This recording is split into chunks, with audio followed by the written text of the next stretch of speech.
Isang mapagpalang umaga po sa ating lahat. Bagong umaga, bagong vlog na naman po tayo mga akla. Ayan po si mama at si papa, nagmamano-mano po sila nagbabalat ng munggo. So for today's video, gagawa po tayo ng organic soil o tinatawag po na garden soil. Ito po ang kadalasang ginagamit ko po para sa aking mga halaman. Nilinisan ko na nga muna po yung lugar na ating pong pagtatrabahuan. Dahil ating pong susunugin iyon, gagamit po tayo ng konting dayami para mas mapadali po nating masindihan o mapaapoy yung ating balat ng munggo.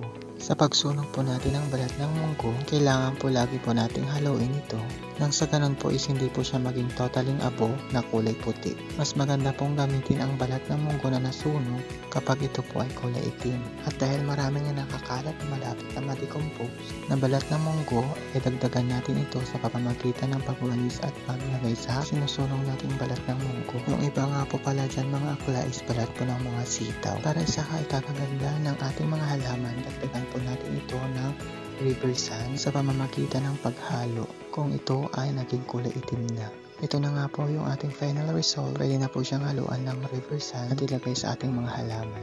For more content, don't forget to follow me, like and share my videos. So thank you guys for watching. See you on my next video. Papu! Let's enjoy planting!